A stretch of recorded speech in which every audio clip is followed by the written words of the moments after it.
Welcome to Couch Quarterbacks.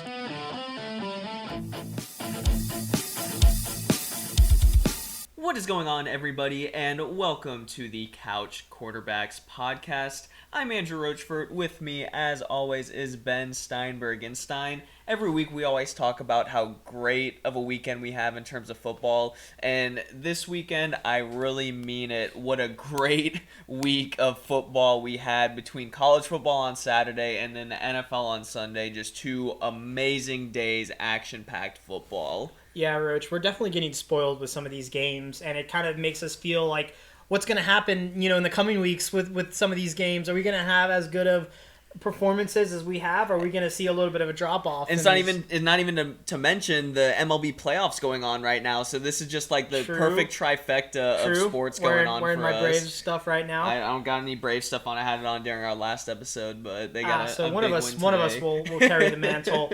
But honestly, a great overall football weekend for me and my teams, especially. I know Florida State got the dub. They did. Tech got the dub. State got the dub. I know there's Georgia fans out there. They're excited. Team's number one. Mm-hmm. Very impressive against a pretty decent Auburn team. I know it's Bo Nix, and Bo Nix yeah. But good for them to be number one. And then moving to Sunday, where the Falcons, and that's kind of a good segue into our first game, 9:30 in the morning. Where are you waking up? Because you got to wake up for Sunday morning football. I was going to say Sunday night football. Yeah, no, I was up early anyway because of work. But yeah, this 9:30 football game in London, the Falcons able to get their second win of the season against the Jets. It's weird, though, and I heard this today that the game was at 9:30, but if you looked at the time there, it was only 4 or 5 o'clock in the afternoon. Yeah, because it's a 5-hour time difference from here to London. Exactly, so. It's not terrible. They could easily play this game at the 1 o'clock, time slots, and then would have had. I mean, it would have been weird because it would have been nighttime there. I don't know. I feel like just because they've kind of had it at 9:30, as long as they've had the London game, and they consider it a primetime game. It would feel wrong to not have the London game at 9:30 in the morning. Honestly. Yeah. Well, Falcons come away with the victory, 27-20. The final score is not as close. I mean, is a little more close than the game actually was. Yeah, the Falcons led early and often in this ballgame. What it was 17-0, 17-3 early. And the Jets probably ran 7 offensive plays. The time of possession was the story of this game. I mean, Matt Ryan was economical. One of his best games of the season thus far. 33 for 45.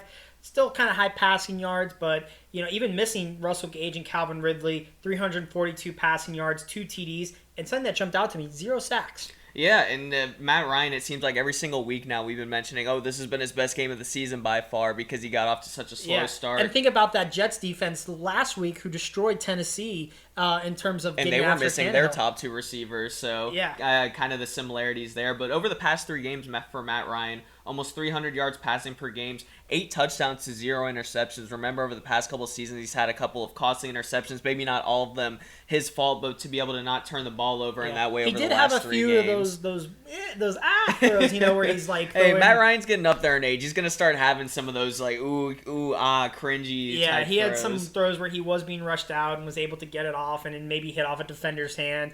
Could have been picked. But overall, just good performance from Matt, and hopefully he just continues to play like this. And a guy that's really helping him out is Cordero Patterson, who's just been we've been talking about it every single week how crazy Cordero Patterson has been in this offense, especially as the best offensive player. 114 all-purpose yards. He was really used a lot more in the rush game today. Actually had more carries than Mike Davis in the ball game. So just once again a very productive game from him. Had a few opportunities to maybe get in, but was tackled short. And then they had to go to the tight ends in the red zone. Yeah, the tight ends completely dominated this ball game, and especially the top 5 overall pick in Kyle Pitts. His first best big game of the season. 9 catches, 119 yards, and a touchdown in this ball game. Was just gobbling up yards, gobbling up catches. Easy touchdown too. Back corner of the end zone, 2-3 feet in as he steps out and gets the touchdown. Had a nice one-handed catch in the ball game as well. So just a couple of nice highlight reel catches and plays for him in this ball game. And hopefully even with Ridley and Russell Gage probably coming back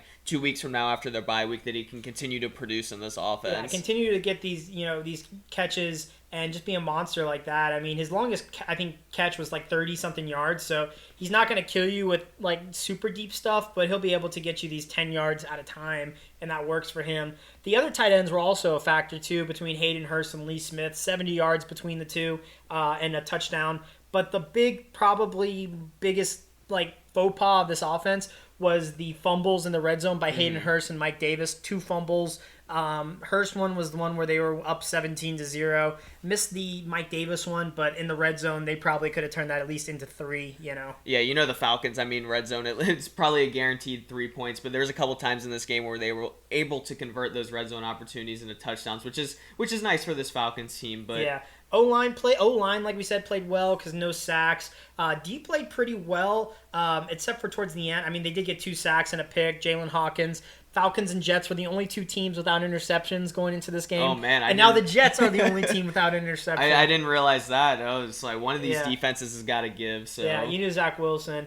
But overall for the Falcons, they just needed to finish better because they did kind of let the Jets get back into it. There was a big return for the second half kickoff 2 weeks in a row. Yeah. It happened to the Washington football team last week. Yeah, didn't score, but close. Jets side of the ball, I mean, Zach Wilson, just kind of regression game. Yeah, we kind of expected him to, after he had the great performance against the Titans, facing kind of a similar defense in the Falcons, to have a much better game than he did. Yeah. Less than 200 yards passing, had an interception in this ball game. So definitely kind of closer to the performances we saw from him at the start of the season. Hovering around 50% completions, just not looking good. And then I didn't even look up any of the stats for the Jets guys because I just said Bupkis. Yeah, in terms of their receivers, Jameson Crowder had a bad game. Corey Davis, I think Corey Davis was their leading guy with 45 yards, and then on the ground it was Michael Carter had a decent game. He had a touchdown on the ground, and then also a couple receptions. Ty Johnson, a goal line touchdown. But yeah, just this Jets offense, obviously scoring 20 points in this ball game. A lot of it coming late, just did not look good, especially in the first half. Yeah, and they've that's been their biggest struggle this year, is scored in the first quarter, as we've seen.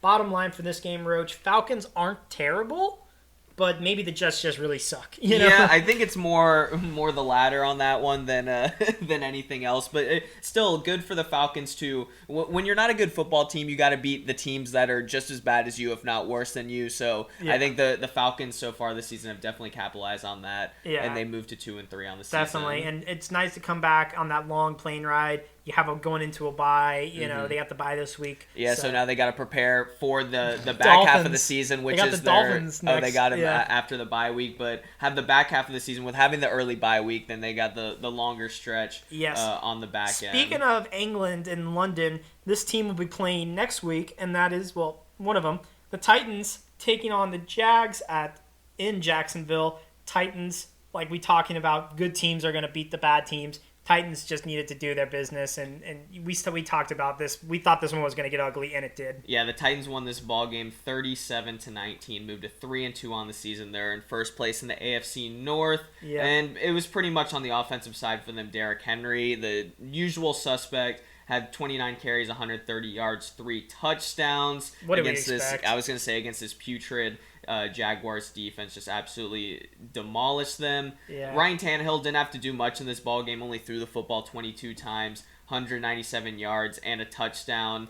Sack numbers, though, are still alarming. Sacked 3 times again. A Jaguars pass rush, so that is nothing special. Yeah, so, in order for this Titans team to really compete with an AFC that's kind of coming into its own right now, they're going to need to fix that on the offense. Pass catching wise, A.J. Brown was back, but 3 catches for 38 yards. He's not healthy. Yeah, and once again, he really didn't have to do much in this ball game. Didn't aggravate anything, which is obviously the positive sign coming through this. But yeah, just 3 for 38. Marcus Johnson, a guy that probably no one could name on the Titans, actually led them in receiving with 3 catches for 52 yards. But once again, didn't really need the receivers in this ballgame, as it was the Derrick Henry show on offense for the Titans since they got such a big lead. I like to say that this defense for the Titans wasn't bad, but come on, it's Jacksonville. Yeah, exactly. You got to look good against those bad teams. We're still not sold on this Titans defense to help them in a tough AFC. To the Jags side of the ball,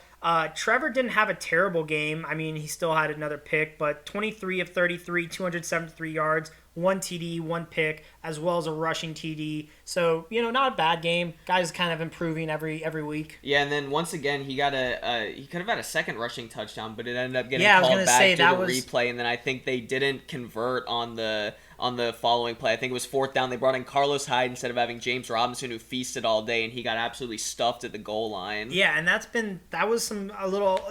this team can't stay away from controversy. And more questionable play calling from Urban Meyer. Exactly, and then even in the press conference, I read this afterwards, that Urban Meyer said one thing, and Trevor Lawrence had him. Had said, I don't know what he was talking about. So the guy's lost. Yeah, we're gonna mention it every single week, but it's not a matter of if; it's a matter of when. Urban Meyer's gonna be out the door for the Jaguars, and just another winless week for them. They have 20 losses in a row now. Going back to week 1 of last year. I mean, the one bright spot, though, was James Robinson. We have to mention him because he just had a hell of a game. 18 carries, 149 with a touchdown, with a long run of 58 yards. I'm not sure how he was in the passing game. I don't think he was much of a factor. He had a couple of receptions in the ball game, but what's going to hurt him is they actually lost their center to a high ankle and MCL sprain, so he's going to be out 4 to 5 weeks, so that could hurt James Robinson's rushing value, but he's pretty much been the consistent lone bright spot in this offense, especially since they lost DJ Chark in this receiving core, and you had just a hodgepodge of nobodies. I used a word, the smattering of receivers. I mean, Dan Arnold, who had a fumble, Laviska Shenault, who had one catch for 50-something yards. One catch for 58 yards. Yeah, and Marvin Jones. One catch for 25 yards. Jamal Agnew, which... He was known as a return man who's got the couple returns for touchdowns this season. He had 6 catches for 41 yards. And then this name, Tavon Austin. Once again, it's Tavon Austin. You've heard the name. I'm pretty sure he was a first-round draft pick, but it's did you know he was actually on the Jaguars? I just picture him in the 2013 Rams in in St. Louis or something. Yeah, I don't know if he played for that, but with the Cowboys, a couple other teams. But hey, another familiar name. They actually signed Anthony Miller a couple days ago, so you might see him as another pass catcher in this offense. I thought he was already on their team, so I guess they brought him from their practice. They had him. He was on the Texans, another awful team. That's not much of an improvement. The Texans and the Bears. I mean, Anthony Miller's just getting tossed around from terrible offense to terrible offense. Yeah. Bottom line, though, this was a get-right game for the Titans. They did what they needed to do. I had a feel. I kind of first 2 games, Jets and Jags would be a hell of a game. And I actually looked at the schedule. That will be week 16, Jets and Jags, where the game will mean nothing. That's going to be a 13-13 tie, something just very ugly and not offensive at all. But Jags will be in action next week against the Dolphins in London. Mm-hmm. So, ugh. Yeah, oh man. I mean, we talk about with the London games how what do you think Urban Meyer's going to do in London? I don't know. They got the off week, the bye week afterwards too. Who knows what they do when they let Urban loose. But anyways, let's move on to the next game. Some more exciting games. A game where neither team really wanted to win this one, and that's the 4-1 Packers against the 3-2 Bengals after this one, because the Packers got a 25-22 victory in overtime. Yeah, it was pretty much it was a battle of who actually wanted to make a field goal at the end of the ball game. It was a masterclass on how not to kick. Yeah, so 22-22 going down to the wire in the fourth quarter. You have Mason Crosby missing a 36-yarder with 2 minutes to go. Then flip it over on the Bengals side. Evan McPherson misses a 57-yard field goal, bangs it off the post. So you go back to the Packers. Crosby misses another field goal, 51-yarder at the end of regulation. That would have been the game winner. So let's hop into overtime. You have Joe Burrow throws a really bad interception after they win the coin toss, gives it back to the Packers. Crosby misses his third field goal, a 40-yarder, so goes back to the Bengals. Bengals try their game-winning field goal. McPherson misses from 49, and then finally Crosby, his fourth try at a field goal in the final minutes of the ball game, makes a 49-yard field goal at the very end. Once again, we thought that this was probably going to end in a tie just with all the missed field goals, that if you just kept trying the kickers out there's no way that they were going to end up making it. Yeah, I mean, this game just needed to end in a tie, and the fact that the Packers were able to squeak out a win, it's just really interesting. I mean, both teams really just didn't look like either of them wanted to win, and I like how you said that, Roach.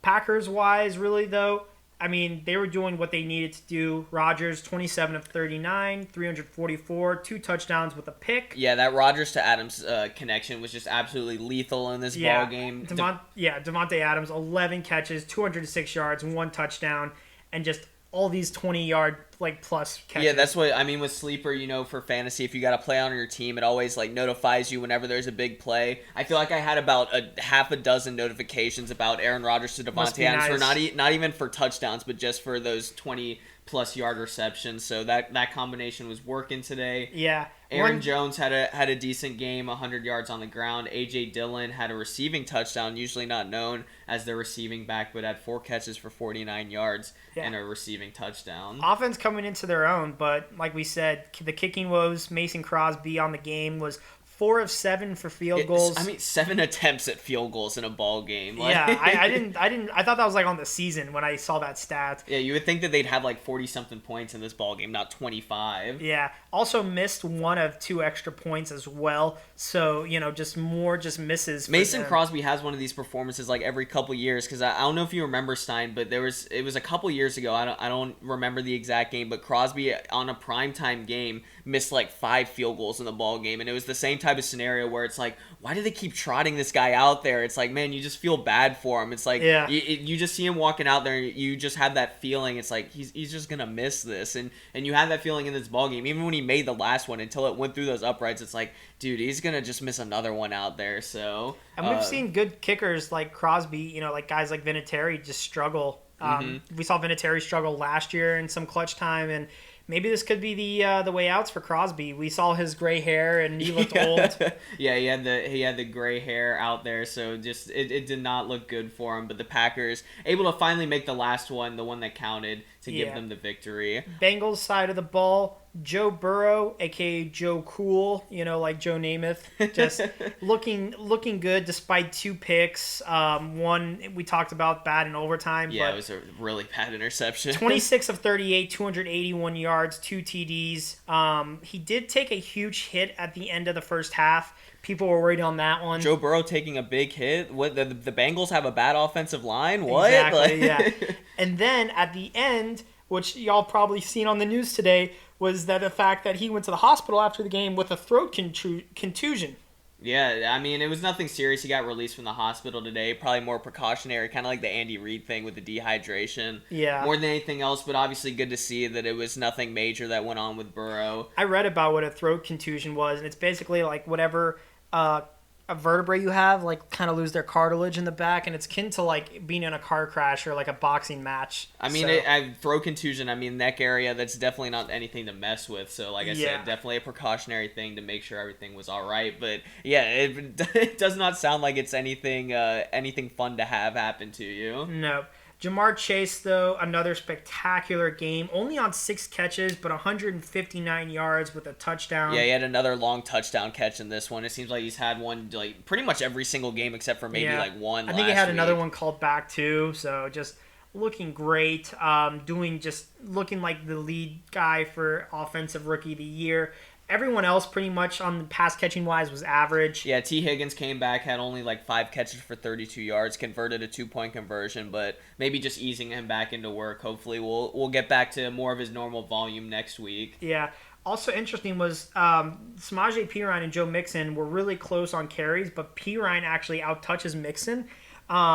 I know we do know Mixon was hurt. Yeah, he came in battling an ankle injury, so he was able to gut it out. For a fantasy owner of his like myself, luckily he had a late touchdown in the fourth quarter of this ball game to kind of save his fantasy day. But once again, I don't think he aggravated his injury, so hopefully next week he will be back out there and healthy, closer to his full workload. Yeah, Perine was a guy who a lot of people were looking at on fantasy to pick up.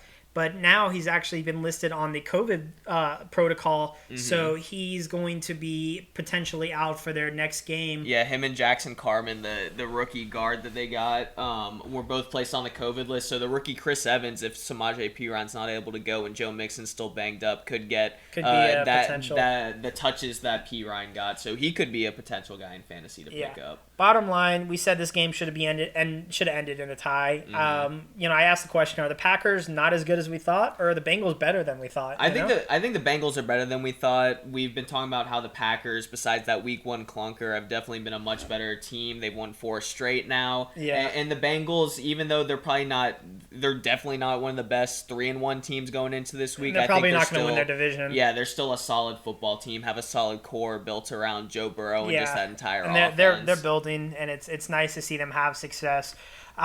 Moving on to the Lions traveling to Minnesota to take on the Vikings in a NFC North battle, and the Vikings were able to take this one, and just another heartbreaking loss for the Lions every single week for them. Yeah, geez, still winless on the season as they fall to 0-5. And the craziest part about it, they lose on a game-winning 54-yard field goal from the Vikings, Greg Joseph.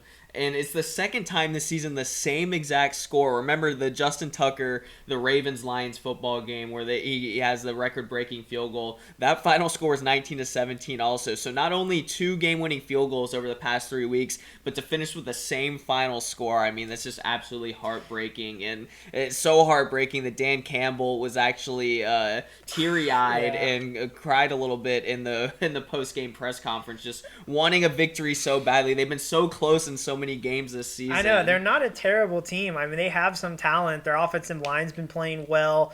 They were missing like 2 or 3 guys on their offensive line today too. Yeah, and everything is not as bad. It's everyone's kind of talking about the 2 0-5 teams with the Jags and the Lions, and it's like they're far and away 2 different teams. Oh, definitely 100%. At least with Campbell, his team seems inspired, where the Jags, it's like no one likes Urban Meyer. Exactly. But that's what the Vikings actually gifted the Lions the football late in the game. Alexander Mattison, who was playing in place of Dalvin Cook, had a very costly fumble deep in Vikings territory. Yep. The Lions took over, got the score to go ahead in this ball game. So 37 seconds left, 2 timeouts. Kirk Cousins ends up leading the Vikings down the field to get the game-winning 54-yard field goal from Greg Joseph. And how about for the Vikings finally able to get a game-winning field goal? I mean, the Vikings, who have been known to miss these game winners, they had one of them early on this season where it fooled the radio guys and everything, but were finally able to come through and make a clutch kick. Yeah, that was probably an interesting call, and it was funny because on Red Zone, this kick was happening as like all the other game-winning kicks were. Yeah, there was like 4 one-possession games that like all came down to the wire. So we're like watching in the quad box, like we're like, which game are we supposed to pay attention to? Exactly, right and now? we saw the go-ahead touchdown for the Lions, and we kind of thought like, all right, this could be their day, and then just too much time. Was it a go-ahead touchdown or field goal? I don't remember if it was a touchdown or a field goal. I think it was a touchdown. I think DeAndre Swift. But anyways, I think you are right on that. Yeah, we went right up the middle for a touchdown. Yeah, but let's talk about the actual performance. And just another not great performance from Cousins. 275, 1 touchdown, 1 interception. I mean, that's as average can get, and that's pretty much Cousins' MO. He only had 1 touchdown against the Browns last week as well, after he had like 8 or 9 in the first 3 games of the season, so definitely a little bit of regression from him. Yeah. Alexander Mattison, like I said, filling in for Dalvin Cook, who was announced out like 2 hours before the game started. I had to quickly take him out of my fantasy lineups.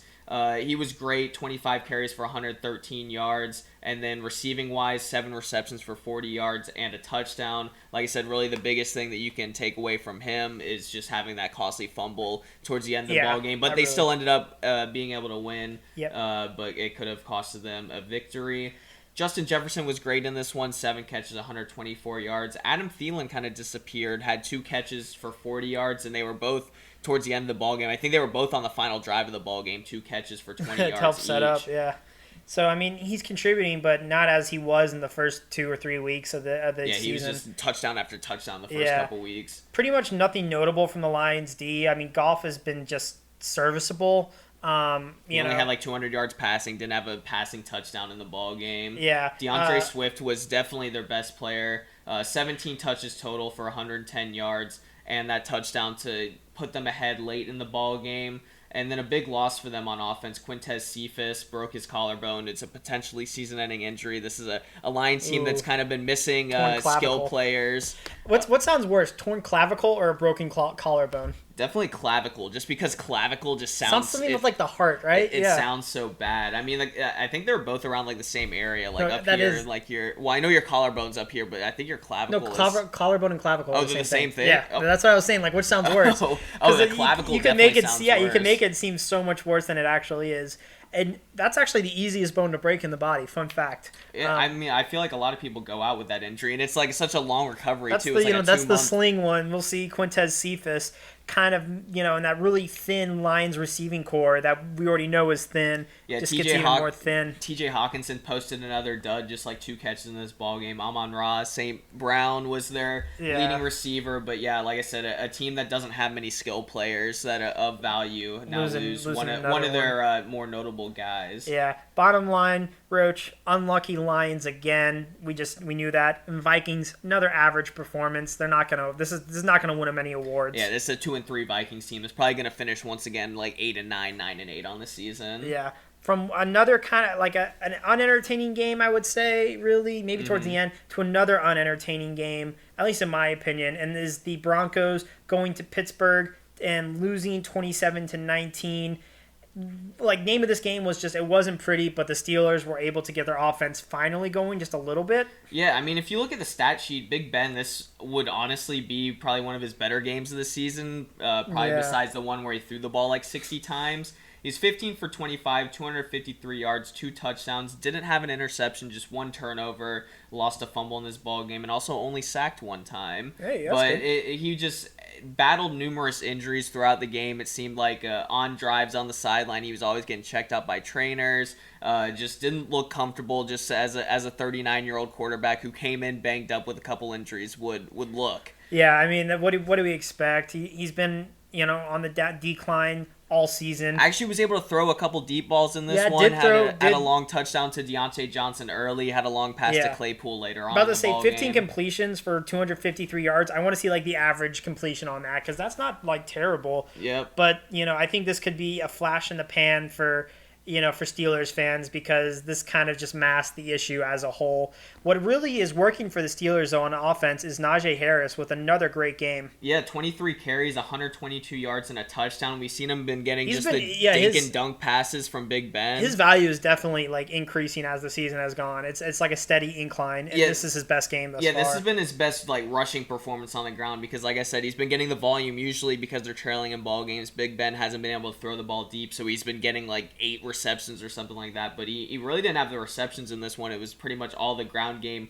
because the Steelers were actually winning a ball game, so a great game for him, a great game for the offensive line who's had their struggles this season. Yep. Chase Claypool, after missing last week, was their best receiver, 5 catches for 130 yards and a touchdown. And then I mentioned Deontay Johnson. Besides that long, 50-yard touchdown to start out the game, he's usually a guy that's just peppered with targets. Only had 2 targets in this ballgame, 2 catches, 72 yards, and a touchdown. So very unlike Deontay Johnson, but still able to get the win. Biggest news with the receiving core for the Steelers is Juju Smith-Schuster went out with a shoulder injury. It did not look good. He was being carried off by 2 or 3 trainers. Just face was in agony, and it's been reported that he will be missing the rest of the season, getting season-ending surgery. And what just a fall from grace from Juju from 2 or 3 years ago, where he was looking like he was going to be the next best thing. Yeah, remember that in the offseason there was reports that the Ravens were offering him a multi-year deal. He declines it to come back on a 1-year deal to the Steelers. Yeah. Ends up finishing the season 15 receptions, 129 yards, and no touchdowns on the season. We thought he was going to be the anti-Antonio Brown, but he's just become the Antonio Brown of this team. Yeah, and now just with that performance, he's going to be a free agent again this offseason, so it'll be interesting to see if the Steelers want to re-sign him, if some team wants to take a chance on him. But yeah, like you said, besides I think it was a sophomore season where he was just absolutely phenomenal. He's just been on a downhill climb. Yeah, it could easily be the beginning. A downhill fall. Descent. Yeah, could easily be the beginning of the end for Mr. Juju, and it's just with the TikToks and the antics on the logos. Mm-hmm. A lot of people are probably wishing some bad juju on Juju. Hey, I see what you did there. Hey, isn't that clever? Let's go to the Broncos side, where they started uninspired. Yeah, they started 3-0 on the season, and we said how they might be kind of like a fake 3-0 team with. I fell in love with it, Roach. With only beating teams that hadn't won a game yet on the season. Now they have 2 losses in a row. Teddy played through or cleared concussion protocol, so he was able to play in this ball game. Put up Teddy Bridgewater type numbers, 288 yards consistent, passing, 2 touchdowns and an interception on the final drive where they actually had a chance. If they scored a touchdown, got the 2-point conversion, yeah, it was. tied They had the game. the 8-point deficit, so definitely had the chance. But Teddy's going to give you the consistent numbers that isn't going to light up the stat sheet, but it's still going to give you a chance to win. And he definitely gave his team a chance to win. Cortland Sutton was looking pretty good, 7 for 120. Did get a garbage time touchdown, really, when they were trying to get their way back. Yeah, this score with 27-19 really isn't as close as the game actually was. Yeah, this game was over by halftime, it seemed. Mm-hmm. Running game really just a non-factor between... Javonte Williams outperformed Melvin Gordon. I'm hoping they'll finally kind of, instead of the 50-50, kind of start flipping in Javonte Williams' figure it favor. But, and I will say before we get to the bottom line that I was looking at the hot seats today. Coaches on the hot seat, the usual suspects, Urban, Judge, Nagy, of course, but Vic Fangio throwing his name out there on the hot seat. Probably the first guy with a winning record to be on the hot seat 5 weeks into the season. Yeah, I mean, but you won't disagree with it, right? I don't. Like I said, the 3 wins being against those 3 terrible scrubs, teams. Yeah, so. Both New Yorks and who else did they beat? I think either Jacksonville or Houston, one of the two. Yeah, just some scrub. Bottom line, boring game. I feel like any game the Steelers are playing right now is going to be boring just because Big Ben. Steelers are pretty much like the 49ers to me. They put me to sleep anytime I watch. And they'll probably be similar to the Vikings, like we talked about with the last game, where they'll be about 8-9, 9-8. Yeah, they're not that good. I don't want people to believe that they are, and believe the media, because the media will always be on on the Steelers. Fangio though is on the hot seat, so let's not forget about that. So let's move on to our next game, and we have the Buccaneers just annihilating the Dolphins. They moved to 4-1 on the season. The Bucs do. Dolphins falling to 1-4. And Stein, this was just a bloodbath, and I think it's pretty much what we expected going into the ball game. Yeah, I mean, at the beginning of the season, you might have thought this might have been a little bit closer, but after we've seen how the Dolphins have actually been playing on the offensive side, and then the defense not being like the defense was last year. Yeah, and for the Bucs, Brady was just outstanding. One of the best games of the season for him. Yeah, even though he's had some great games for him too. A nice bounce back game for him because remember he didn't play That's amazing true. Did in not Foxborough play well last week. You could attest that to the weather. All the Brady stands, but 30 of 41, 411 yards and 5 touchdowns.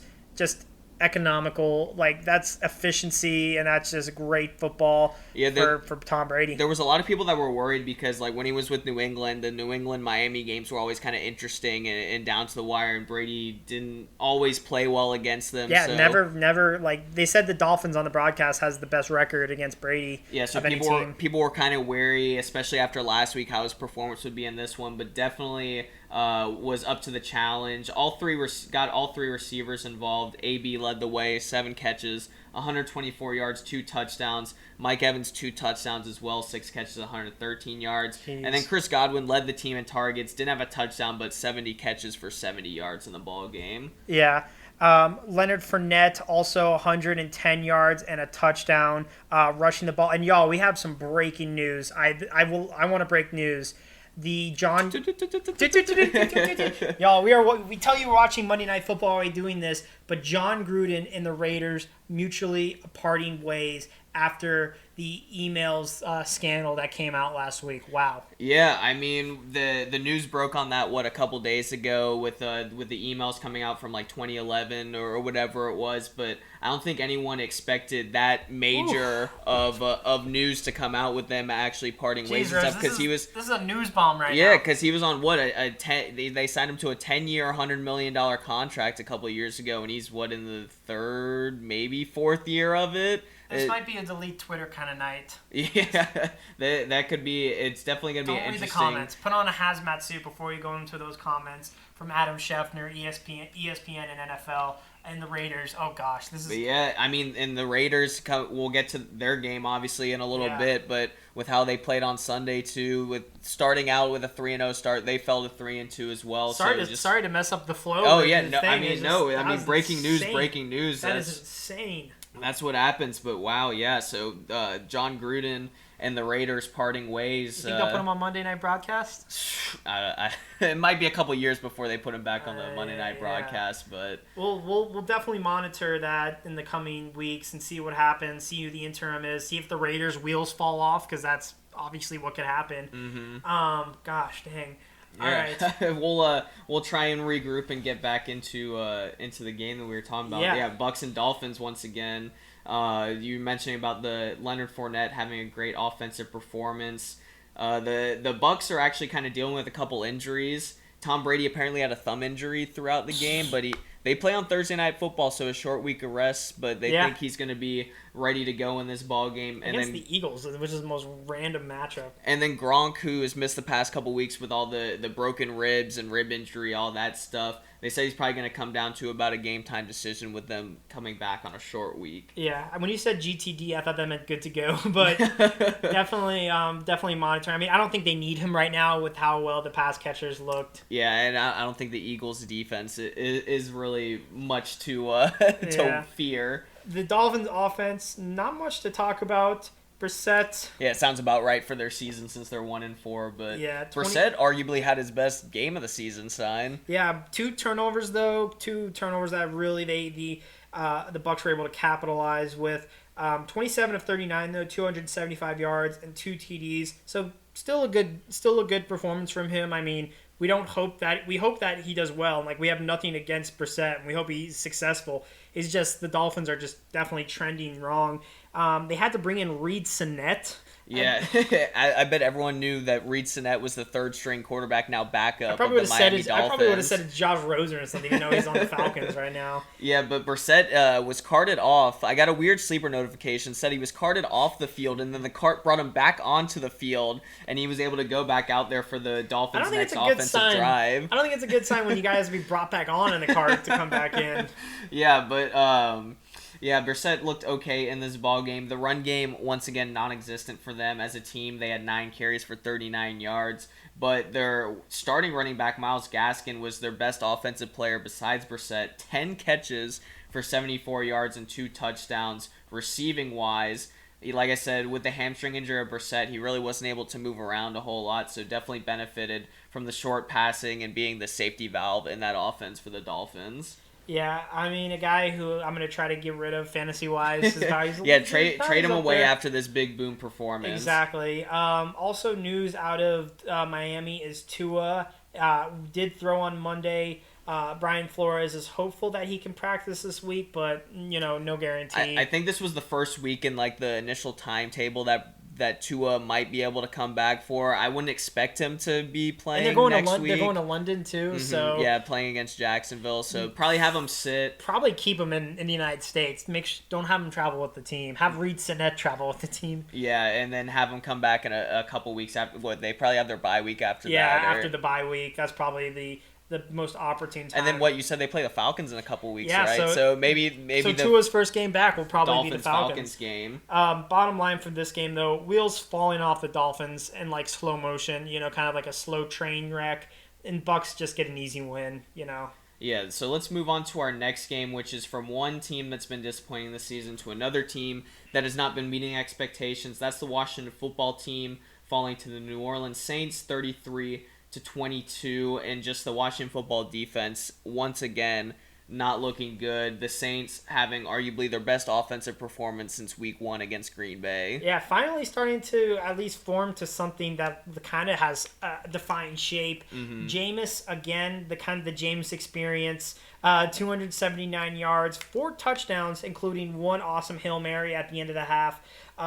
But also interception and a fumble. That's a typical Jameis day. I mean, you have the bright spots of the 4 touchdowns, and then you got the lows of it with having the 2 turnovers in the ball game, and then once again, like you said, the bright spot of having that Hail Mary pass at the end of the first half. So a great performance from Jameis. Alvin Kamara was awesome in this ball game. Yeah. After not having any targets last week, everyone was kind of worried about that. Had 8 targets in this one. With the receiving touchdown, also had a rushing touchdown, 122 total yards on the ground and in the air. Marquez Callaway was by far their best receiver, 4 catches for 85 yards and 2 touchdowns. Looks good. after just not looking good at all in the first 4 weeks. He was the one that caught the Hail Mary from Jameis in the ball game. And then a big loss for the Saints offense is Taysom Hill carted off the field with a concussion after a very nasty hit. Yeah, he was seeing stars. A lot of people said it was a very, very ugly kind of scene. But in a way, it could be a blessing for the Saints offense. I was gonna say I don't want to sound bad because obviously we're not like cheering for injuries or anything. I don't like Taysom, but I would never cheer for an injury. But we were talking about how Taysom is kind of almost throwing everything off in this offense because you're like switching out quarterbacks. Whenever Taysom's in, he's usually always getting the football. Yeah. So when he left the game, Alvin Kamara had a rushing touchdown almost immediately after that, and like I said, the offense it just looked more defined having the one quarterback in there. It wasn't like a college type offense where some teams will be switching out quarterbacks and everything like that. It looks so much better out there without him in the lineup. Yeah, and then moving on to the Washington football team, it's just the same. It's been the same kind of deal. The offense and defense are both continuing to struggle, especially the defense. Offense was still able to put up some points against a decent Saints defense, but Heineke was 248 yards, no touchdowns, 2 picks, 5 carries for 40 yards. This is probably his worst game of the season. Yeah, and it's kind of been the same song and dance for Heineke. He performs against the bad teams, but against a good defense, he usually doesn't do a whole lot. And the stats show just with no touchdowns in the ball game what happens when he faces a decent defense like the Saints defense. Antonio Gibson had a great game. He came in banged up with a shin issue, had 22 total touches, got 2 touchdowns in the ball game. So he was definitely the brightest spot of their offense because Terry McLaurin, who had been amazing this season as their wide receiver 1, was held in check. 11 targets, but just 4 catches for 46 yards, shadowed for most of the day by Marshawn Lattimore. Yeah, Lattimore, as much as I don't like him, had a great game. So, the Saints defense looking improved against not a very great, Washington football team offense. Mm-hmm. But on the defensive side of the ball for the Washington football team, still just disappointing. Chase Young was able to get his first sack of the season, late. Yeah, I mean, we've been talking about how they've been giving up points, probably one of the worst defenses in terms of points allowed this season, and then really their bread and butter from last season was being able to get to the quarterback. They haven't been able to do that much this season, so showing Chase Young getting his first sack in the 5th game of the season, I mean, this definitely just shows how they haven't been able to get to the quarterback like they did last year. Yeah. Also, reports out of Washington is that Fitzpatrick could be ready to play by week 7. I'm not sure when their bye is. They might try to squeeze him in after a bye, Yeah, so I don't know how much they like Heineke, if Fitzpatrick, when he comes back, if he would be the starter. Heineke's been, serviceable for them. Like I said, has those moments where he's been decent out there, but then has some of those duds like this past week where it's like, man, you might really need Fitzpatrick back, so it'll be interesting to see. He's been a great scrambler, Yeah, always great with his legs and just has like that explosive ability. So we'll see once Fitzpatrick is healthy what Ron Rivera wants to do and who's going to be the starter for the rest of the season. Yeah, bottom line, I mean, this is the Saints roller coaster we're expecting. This is their win, so next week hammer them for a loss. I don't know who they're playing next week, but yeah. I think Washington can still maybe get it together. But with Dallas, how they're playing, it's gonna be hard for them to compete. Yeah, it's looking like right now that they would be battling for a final wild card spot. But let's move on to the next game. Talk about another NFC East team, and that's the Philadelphia Eagles getting a victory, 21-18. A surprising win for them. As at the end of this game, the Panthers were driving and had the potential to kick that game-tying field goal. All momentum would have been in their favor too. But the Eagles were able to put a stop to that. Yeah, and the Panthers led for the majority of this ball game. They were up 15-6 until the very end of the third quarter. The Eagles got a touchdown, so it's kind of controlled by the Panthers for the majority of the ball game. They end up losing the lead to the Eagles. The Eagles keep it, get the victory. Panthers fall to 3-2 on the season. I mean, there's not much to talk about in this ball game. It's 21-18, so not a whole lot of offense. Yeah, not super exciting. Jalen Hurts, probably one of his worst games of the season against this Panthers defense. Yeah. 198 pass yards, had an interception, no passing touchdowns, but did have 2 rushing touchdowns. Yeah, it was a factor in the running game, but worst passing game so far for him. And then just a jet-like performance for Sam Darnold, Roach, with 177 pass yards, a single touchdown with three picks, and your guy, DJ Moore and Robbie Anderson just kind of disappearing, really. Chuba Hubbard wasn't very good. Yeah, Darnold had like 300. He had 3 straight 300-yard passing performances, so he puts an end to that streak with just the 177 in this one. Didn't use his legs like he had in games past. The 3 interceptions, so turning the ball over a bunch. Yeah, got sacked a few times as well. Yeah, the offense just didn't look as good for the Panthers as it had in games past. Christian McCaffrey, people were hoping that he was going to end up playing in this ball game. They said that they wanted to be more cautious with him, sat him out for this week. He should be back next week, so hopefully the Panthers offense with Christian McCaffrey probably back will get back on track. Yeah, bottom line, just I like to say woof for the Panthers. This was a game that they easily should have won and should have won easy.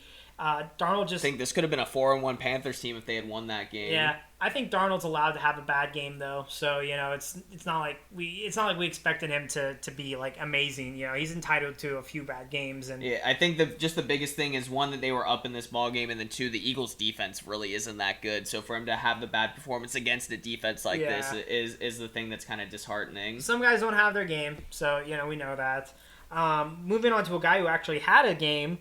And the Patriots, they were able to come with the win against the Texans, but the name of the game was Davis Mills in that first half. Yeah, the battle of the rookie quarterbacks, and Davis Mills actually outperforming Mac Jones in this one.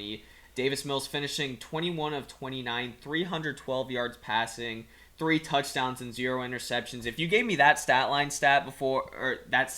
Stein, your name is now Stat. Yeah, Stat. If you gave me that stat line before the game started and said, all right, which quarterback had that performance, I'd be like, oh, that was definitely Mac Jones. But yeah, Davis Mills, especially in the first half of this ball game, all the over Texans red zone. Were firing on all cylinders, and it was from all these unsung heroes, Stein. Chris Moore and Chris Conley were the 2 best receivers, not Brandon Cooks, who Belichick always is able to shut down the number 1 receiver for an offense. Yeah. Chris Moore, 5 catches, 109 yards, and a touchdown for the Texans. He had a 67-yard touchdown early in the ball game. And then Chris Conley, 3 catches for 84 yards and a touchdown. He had a 37-yard touchdown in the ball game. And this is a good Patriots defense, too, giving up a couple long balls. I mean, without Gilmore, but Gilmore hadn't even played a game all season, so, it's not like they were missing. They still have some decent pieces on that defense, not looking good against a guy, a bad Texans offense, I would say, and a bad with Davis Mills, who's just been one of the worst quarterbacks we've seen all year. I'm not going to say we're jumping on the Mills, wagon. No, not at all. or the Chris Moore wagon or the Chris Conley wagon. I think this was just... I think I brought it up to you on Sunday. I was like, do you think anyone started Chris Moore in their fantasy league? Like, do you think there was like a 32-team fantasy league and someone's like, all right, for my wide receiver 3, like I got Chris Moore in there? Yeah, honestly, some insider, Davis Mills probably was like a very, very, very desperate start for somebody. But yeah, so this hot start for the Texans, they were up 22-9 in the third quarter in this ball game, and then the Patriots were finally able to turn it around. The defense stepped up, and they were able to get the victory 25-22. But in terms of offense for the Patriots, there's really not much to talk about. Mac Jones, 231 yards, a lot of short passes because they were missing 4 out of their 5 offensive linemen, either due to COVID stuff or due to injury in this ball game. Damian Harris, 14 carries for 58 yards and a touchdown, had a goal line fumble, and then he was injured not once but twice in this ball game with chest and rib issues. They're saying it's probably day-to-day, so should be back out there next week. But just overall, not a very Patriots-like offensive performance from this season for them. Similar to like what they would put up last year, just nothing spectacular. Able to win the game, though, and this was a similar case to the Packers Bengals game and how it was 22-22 tie with the go-ahead field goal by the Patriots to win it by Nick Folk. So that's what I think the best part about it, like 2 games that could potentially end in ties and like go to overtime and everything. It's not like a normal 24-24, 21-21. It's like 22-22, like not a normal football score that you'd have up there. Yeah, the word we like to say is scoregami around here. But bottom line from this game, Roach, like I said, similar vibes to that Packers Bengals game, but not as good of a game, I guess, if that makes sense. Yeah. But I would say between 2 worst teams. Is it Mills' time moving forward? I don't think so. I mean, this was I would say this is definitely more out of the ordinary for Davis Mills, but I guess if you're a Texans fan, I don't know how many of them there are out there right now, but definitely a step in the right direction and a little. The stadium looked pretty barren, I will say. Any shots in the I'm, stadium? I'm not surprised, but like I said, if you are a Texans fan, definitely like a step in the right direction for Davis Mills, as he could be your future quarterback, depending on all the Deshaun Watson drama and everything that's been going on. Speaking of drama, this brings us right into the 405 game and the news we just broke about Jon Gruden and the Raiders parting ways, ending his tenure on a loss, a 20-9 loss, a weird score against the Bears. Great game for the Bears defense, but offense, it's the same old, same old. Yeah, the Bears were up for the majority of this ball game, and since they had the lead, they kind of went on cruise control and just started grounding and pounding the football, even without David Montgomery. So Justin Fields didn't have the best offensive performance, 12 for 20 passing, 111 yards, had his first career touchdown pass of the season, or first career touchdown pass ever to Jesper Horsted, their like fifth string tight end. Remember how the Bears had like 9 tight ends on the roster? Gosh, man, Jesper Horsted. You gotta love Nagy. Not Cole Kmet, not Jimmy Graham, but Jesper Horsted. And a Raiders defense that is more porous in the pass than in the run. You know, the fact that this is they ground and pound. I mean. Yeah, and once again, Justin Fields, 3 carries for 4 yards, so still not really utilizing his legs as much as I think we would like to see. Yeah. Hopefully, Laser and Matt Nagy kind of start to use him more in that way moving forward. But the 2 running backs that were in there for David Montgomery, Damian Williams and the rookie Khalil Herbert. Herbert, 18 carries for 75 yards, leading the team, and then Damian Williams, 16 carries for 64 yards, and he had a touchdown on the day. So the Bears just haven't had more than 24 pass attempts in 4 straight games. So definitely their identity is running the football. And in games like this where their defense is playing well and where they get the lead early, it definitely works. But the problem is, I mean, they're a 3-2 team, but when they face some of these better teams and they're going to get down, they're going to have to start throwing the football. Yeah.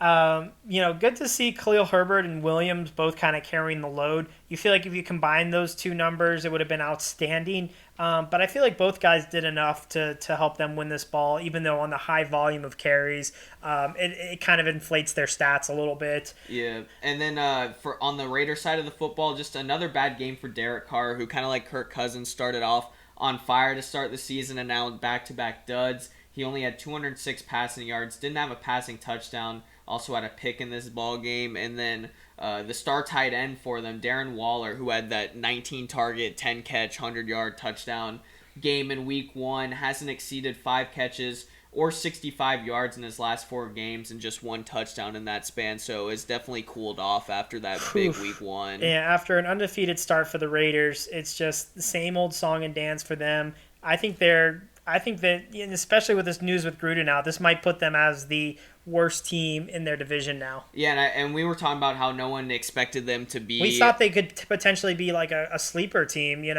Things were looking up, but now they lost their head guy, and Carr's regressing a little bit. It's going to be rough for them. Yeah, I mean, just to have to deal with that, like losing your head coach now mid-season after you had Gruden, a little bit of success, because it's different when you're a team like the Jaguars with Urban Meyer. We would have expected this from Jacksonville, this would have been like, all right, this makes sense. Or even from the team that they were playing in this ballgame with the Bears with Matt Nagy. Yeah, this is a team that was trending overall, even though despite the past missteps, the past 2 weeks. Yeah, has been trending in a better direction. New stadium, Darren Waller's coming to his own, a run game that's developing, and Derek Carr, who's still, dark horse MVP.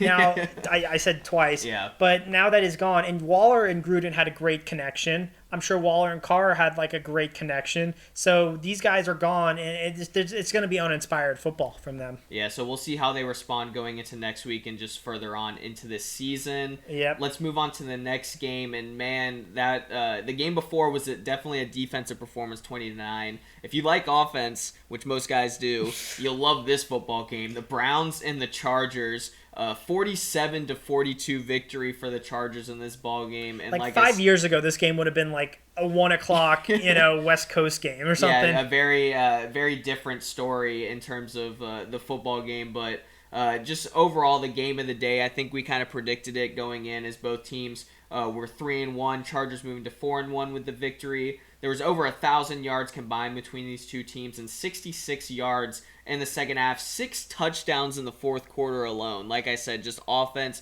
all day, every day for this one. Yeah, I don't know what the over-under was, but they destroyed that line. I think they hit the over. Yeah, they may have doubled the over. They destroyed it. And two decent defenses on paper, going into this one. I think it was just let the offenses have fun. Let's see what they could dial up, and everything was clicking. I like this little tidbit of information, Roach, that you put in. The Browns are the first team to lose while scoring 40-plus, having 500 yards on offense and 0 turnovers. Yeah, listen to the second part of this. Teams were 463-0 when scoring 40 points and having 0 turnovers in a ball game. So how about the Browns making history in a bad way? Yeah, and making that record. Well, we know they're used to that. And 1. Yeah. After that, so just the Browns are probably the most likely team to have that situation come up and lose that type of ball game. Oh, they're still a good team. Don't get us wrong. Oh, yeah, no. This is going to be. This was a heavyweight bout. This was like that boxing match on Saturday night. Fury. Yeah, this was similar to that. Like just the fact that these trading punches back and forth between the two teams. Yeah, and like you said, in the fourth quarter, it was just going back and forth and back and forth. An arms race for touchdowns. Yeah, we'll start with the Chargers on offense, and what do you say about Herbert that we haven't said already? Yeah, Justin Herbert almost 400 yards passing, 5 touchdowns overall, 1 rushing touchdown in the ball game, and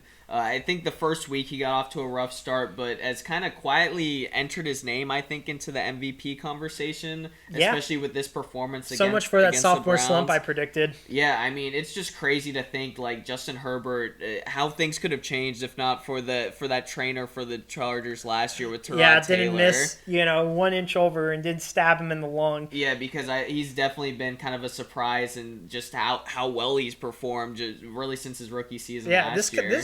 His class of quarterbacks could be one of the better quarterback classes, with him and Joe, just putting on, really good displays. I mean, Herbert is obviously the better one of the two right now, but overall, good. I like to see those guys. Austin Eckler was also great, 119 total all-purpose yards, 3 total touchdowns. Awesome if you're an owner of Austin Eckler. Yeah, including his last touchdown where he got pulled into the end zone by one of the Browns defenders. They were trying to do the Todd Gurley from a couple seasons ago, or from last season for the Falcons, and let him score, give the time on the clock back. Yeah, so it gave the Browns offense a chance to tie or take the lead late in the ball game, but they weren't able to do so. But continuing with the Chargers, Mike Williams, I mean, after the dud last week, just back to his usual performance from this season. 16 targets, turned that into 8 catches for 165 yards and 2 touchdowns. 2 long touchdowns in this ballgame where he just kind of got lost in coverage from this Browns secondary. Keenan Allen also, just doing Keenan Allen things. Jared Cook, and even Bubba Parham or Donald Parham. Who's Bubba Parham? I don't know who who Bubba is. Bubba Parham. I think that's like a Braves Oh, no, it's a basketball player. Oh, it's from Georgia Tech. Oh, I was going to say, I'm like, Stein, you're very famous for, botching people's names. No, Bubba Parham's a Georgia Tech basketball player. Two in the same right there. Yes. Also, our boy Rashawn Slater, 2 sacks allowed, his worst game of the season. Hey, I mean, if you allow him to Myles Garrett, one of the best defenders in the league, I guess you can't be too upset about that. But on the Browns side of the football, best game of the season so far for Baker, as it was reported about his torn labrum in his non-throwing shoulder, and he responds with 305 passing yards, 2 touchdowns, no picks in the ball game. Chunt did their thing. Chubb had 161 rushes and a touchdown. Hunt had 89 total yards and 2 rushing touchdowns, so great performance from both of them. Amazing tandem of running backs. David Njoku's best game, easy, 7 for 149 and a tutty, including a long 71-yard touchdown. Yeah, he just showed how athletic he was on that play, just literally outrunning guys in the secondary for the Chargers. And then of all the offensive players to be ineffective, you would picture OBJ as one of the last guys. Well, it's one of those things where it's like if Baker had 305 passing yards, like his best passing performance of the season, you told me OBJ was just 2 catches for 20 yards on 3 targets, I'd be like, there's no way. Yeah. But so OBJ just once again inefficient. Had the good first week back from the injury, but the past 2 weeks has definitely not performed up to par. There's Donovan Peoples-Jones, I think, was their leading wide receiver with like 7 catches for 70 yards, somewhere around there. But we know the name of this offense is Chunt, and that's all they're going to be working with. Bottom line, Roach, like I said, heavyweight boxing match. We all love games like this. This could be, we could see this game in January. Yeah, potentially. I mean, like I said, Chargers 4-1 on the season. They've looked great so far. Yeah. Browns falling to 3-2, but still a great football team. Just lost a tough one. Yeah. Last question. Do you think the Chargers are legit after beating the Browns? I think so. I mean, Brandon Staley has been great as their head coach this season. Like I said, Justin Herbert obviously showing he doesn't have a sophomore slump. They just have an amazing offense, and then that defense is finally healthy. Getting Derwin James back after he's been battling injuries. Asante Samuel did have not his best game at all. Look, I was reading the Pro Football. He was targeted a lot, but still, overall, just a very promising start to the season for the Chargers, and especially with already getting a win against the Chiefs this season, only have to face them one more time. So they have some quality wins on their resume. Yeah, and speaking of quality wins, they lost this game. Sorry, excuse me. The Giants taking on the Cowboys, opposite records. The Giants are now 1-4. The Cowboys are now 4-1. Cowboys were able to just pummel them 40-20. Pretty much those Giants touchdowns came in garbage time. Yeah, I mean, this Cowboys offense is just absolutely elite. They've got the most yards per game with 350 just about, and then second most points per game with 34 on average. And I mean, their schedule, they've got a close loss to open the season versus Tampa, and then besides that, they got the win against the Chargers, which we just mentioned how quality of a football team they are, and then just very decisive blowout wins, including this 44-21, and then against the Eagles and the Panthers as well. Just a very balanced offense. Dak 300 yards passing, 3 touchdowns. Zeke 110 yards, 2 total touchdowns. Yep. A touchdown each for Amari and CeeDee. Dalton Schultz, who's been great at the tight end position this year, 6 catches for 79 yards. And then Tony Pollard, when your backup running back has 103 all-purpose yards. Their offense, they just got all of these different players, and that's without even mentioning Michael Gallup, who's been hurt since week 1 this season. Yeah, you can make an argument that this Pollard-Zeke kind of duo is as good as the Chunt duo. Maybe the Chunt might be a little bit better, but they've been have back-to-back 100-yard plus performances overall for both of their running backs. So just awesome to see a Cowboys offense and also a good Cowboys defense coached by Dan Quinn with with Trayvon Diggs with another interception. Parsons is playing well. Just everyone kind of working well in that defense. Yeah, and I mean, if you just have, it's kind of like the Chiefs. I think I've mentioned this before, where the Chiefs they've had this amazing offense under Mahomes, Andy Reid, all that, and it's like when you have that amazing offense, it puts up 30 to 35 points a ball game. As long as your defense only gives up 20 to 25 points a ball game, you don't need an outstanding defense out there. You just need them to be good enough where your offense can still outscore the other team. So with this Cowboys team and with having Dak Prescott back, their offense has been so good this season. To be able to have a defense like with Dan Quinn in his first season as the defensive coordinator to really show up and be much better than they've been in years past, has been good to see for Cowboys fans. Yeah, I mean, this could be the same old song and dance with the Cowboys. A lot of hype, and then something happens and everything just goes to crap. Yeah, but definitely showing that they're the elite team in the NFC East. Yeah, definitely the front runners as of now. And just the Giants, poor Giants, just injury bug again, losing 3 of their best offensive players.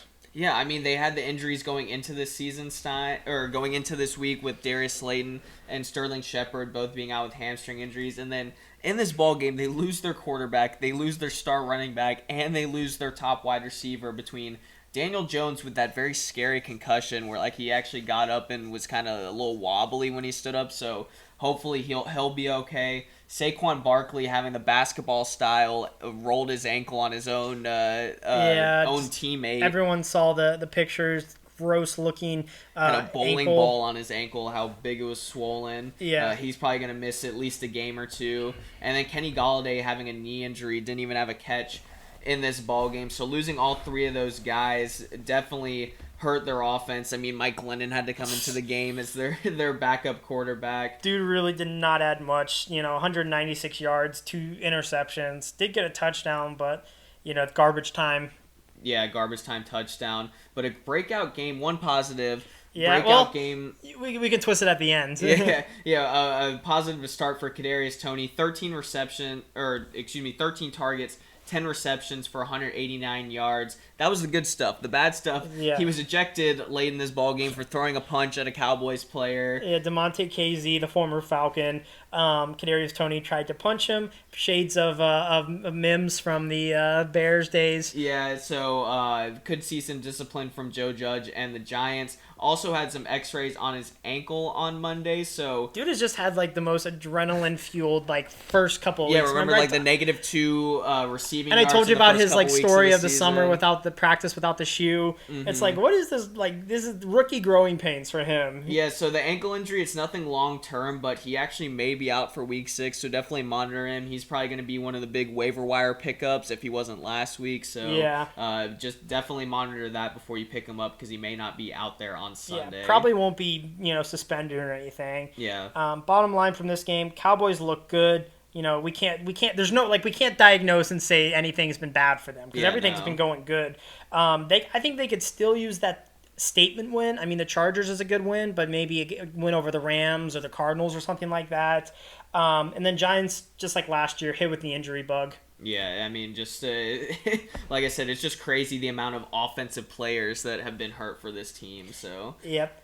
All right, the last 4:00 game, the afternoon slates, we have the 49ers falling to the Cardinals at home in a surprisingly close game, and low scoring game too, which was unexpected. 17-10. The Cardinals still the only undefeated team on the season, or left on the season at 5-0. And like I said, just an ugly win for the Cardinals. Definitely Kyler's worst game of the season. Yeah. Only had 1 touchdown in the ball game and 7 carries for just 1 yard. And he looked a little banged up in the ball game. On the sideline, he was getting his right bicep hit with the massage gun. So definitely something to look at in practice this week. See how much he's going to be practicing. But like I said, overall, kind of a bad offensive performance. And not a great performance from last week too. Building off his last week performance. And, the Niners defense is no slouch, so he's definitely able to have, a bad game. And then a divisional matchup, too, which is always tough. It's just going to be hard fought.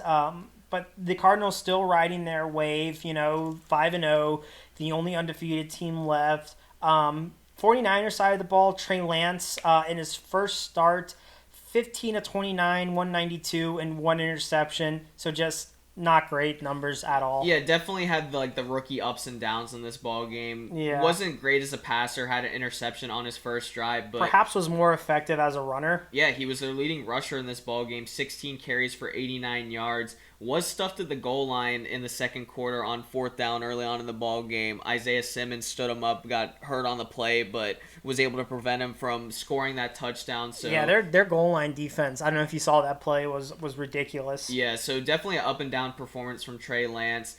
The 49ers have a bye week next week, so I was wondering who would be the starter in Week 7, because Jimmy G would probably be healthy from the calf injury, but earlier today, it was reported that Lance actually sprained his knee and is now going to be questionable already. They play the Colts in Week 7, so I wonder who their third string. They're going to name Chris Mullen, the basketball player. Who's the Nick Mullins? Sorry.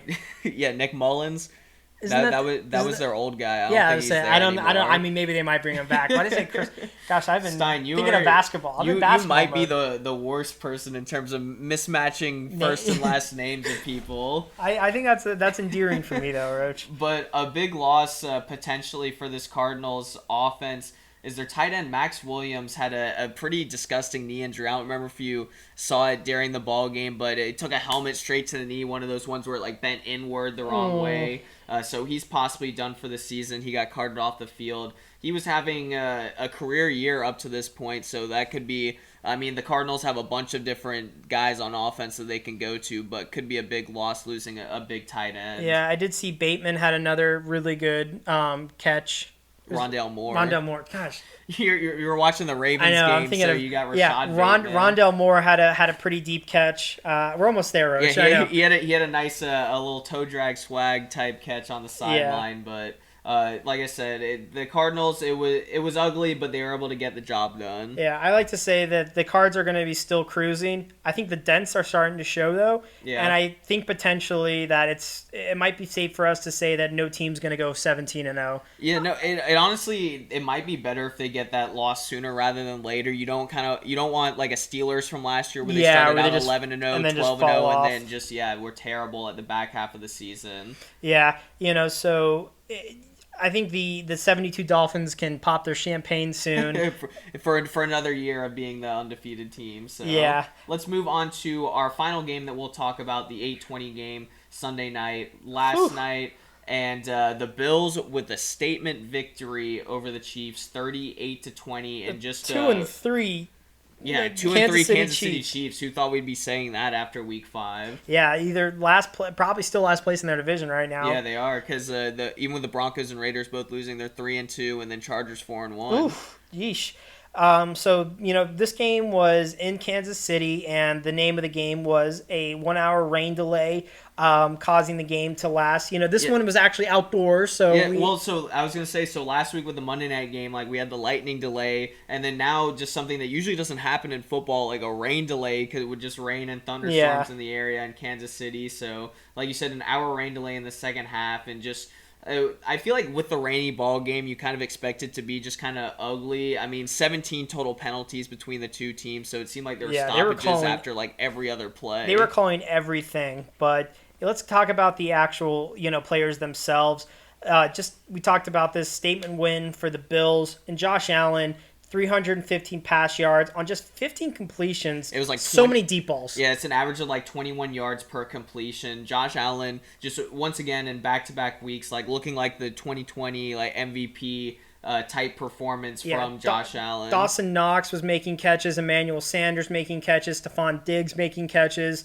Those guys doing what they needed to do. Running the ball, it was also Moss and Singletary again. Yeah, and I thought that speaking of running the ball, I thought the biggest thing was Josh Allen being their leading rusher once again. 11 carries for 59 yards, especially that first drive. He had a couple of big runs, had the rushing touchdown, so just looked like really good and looked like that Bills offense from last season. Yeah. Allen, 4 total touchdowns on the game. They've got the most points per game at just under 35 points through the first 5 weeks of the season, but I mean, besides week 1, they've just looked absolutely amazing. Yeah, I mean, if they play the Steelers again, I think they would destroy them right now. I think that was literally like the 9 times out of 10, that was like the one time, and the Steelers ended up getting the victory. That was the get the rust off game, for them. Defense also for the Bills was stifling. I mean, 4 takeaways, one of them including a pick 6. I think Russo, it was Hyde who had the pick 6. Yeah, Russo but Greg had Russo had an interception, the rookie. So just everything's looking great for that defense now. Which they've still has some names, with Poyer and those guys. They've still got the most takeaways on the season. They only allowed 2 touchdowns for the Chiefs, 5 red zone trips. So we know how lethal this Kansas City Chiefs offense is, holding them at home to just 20 points. They're really firing on all cylinders right now. The Bills are offensively and defensively. Yeah, and Dawson Knox also coming into his own right now. 3 catches for 117 yards and a touchdown. So yeah, just has been between him and Dalton Schultz have been 2 of like the biggest surprises at the tight end position. Yeah, and Max Williams, until the Chiefs though, just a lot of dents are starting to show for them. Tied with the Jags for the most turnovers. You don't want to be tied with the Jags for anything in the league. So to be tied with them for the most turnovers so far in the league at 11. We've seen fumbles. We've seen untimely interceptions. They've had 2 games now this season with 4 turnovers. The one against the Chargers 2 weeks ago, and then this one now against the Bills. Yeah, and then the defense and just poor Sorensen just back there is getting exposed. There was a few of those plays where it was Knox or Sanders all alone. Yeah, that's what they've allowed the most points per game this season at almost 33, and then the second most yards per game allowed getting close to 450 yards allowed. So just we knew the defense was always going to be the weak spot compared to this Kansas City offense, but they have been like notably bad this year, and I think it's been even more noticeable because they have the 3 losses. They were missing their best rusher. I forgot. Frank Clark. Yeah, missing him. So they weren't even able to get near Josh Allen. and just a great performance from that Bills O-line. So just every single facet of the Bills is like working. Yeah, and then to make matters worse for the Chiefs, that great offense that we've been talking about got a little banged up in this ball game because Clyde Edwards-Helaire was hurt in the ball game. Tyreek Hill had to carry him off the field. He's gonna miss a couple weeks with an MCL sprain, so look for Darrell Williams, Jerick McKinnon, the backup running backs to step up. Darrell Williams will be their main ball carrier now. Yep. And then Tyreek and Travis Kelce were also banged up in this ball game. Travis Kelce had a stinger. I think. Yeah, Kelce had the stinger, and then Tyreek Hill has a knee injury, so definitely monitor their practice availability going into next week. But like I said, we talked about the defense, how bad they've been. Now the offense starting to show a little bit of cracks as well, and just a Chiefs team. Once again, we did not expect to be 2-3 so far in the season, and just have not looked as disciplined as some of the Chiefs teams in years past. Not at all. Bottom line, Roach, Bills. Best team in the AFC, bar none. I think this game was their statement win. Because you're playing who everyone thought would be the best or second best team in the AFC. Yeah. Chiefs, the secondary woes continue. I mean, we talked about Sorensen back there, and just everyone's getting an even, L'Jarius Sneed, also looked bad too. And also too many turnovers on offense. That's what really lost in this game. Definitely. But anyways, guys, that's going to finally recap our Week 5. We got the Monday night game going on in the background right now. The Colts leading the Ravens 10-3. They just started the second half, so... Yeah, and an ugly, looks like offensive pass interference call on Zach Pascal. I'm not sure. That's Michael Pittman. Michael Pittman. Sorry, I'm just off on names today. But so it doesn't really matter in terms of our records who ends up winning this game. We all picked the Ravens in it anyway. But Stein, with an amazing performance this week, he's at 13-2 before the end of this ball game. Could have a 14-2 week. Definitely the best. Right now, it's looking like 13-3 the way the. Well, I think either way it'll be the best record of the season. I think 12-4 has been the top so far. Yeah. Blaine, our guest picker, was 12-3, just one game behind you. And then I lost all of our head-to-head matchups, went 0-3 in them. I'm only 10-5, so I'll be doing the punishment this week. So your losing streak is finally over. We'll have that punishment on our next episode when we film that on Friday. One last thing I want to mention is the teams going into the bye week, Stein. I'll mention them again when we get to our Week 6 preview. But this is important for fantasy. Yeah, we got the Falcons, the Jets, two teams that played in London, and then the Saints and the 49ers. So the start of our bye weeks, we got those four teams. I think Week 7, there's 6 teams. I think it's a lot more teams Week 7 or Week 8, but yeah, those are the teams. Well, it'd be nice to have less games to watch. When I make that, we can watch, pay more attention to, singular games. Yeah, we can have more analysis, of course, on some of these games since we won't have as many. But that's going to do it for this episode of the Couch Quarterbacks podcast. Be sure to like this video, subscribe to the YouTube channel, and follow us on Instagram at The Couch Quarterbacks for all the up-to-date information on what we're doing and when we'll be posting. We did break news today, so that was a big stride for us. Yeah, big breaking news. But anyways, guys, I'm Andrew Rochford. That's Ben Steinberg right there, and we will see you guys on the flip side. Deuces.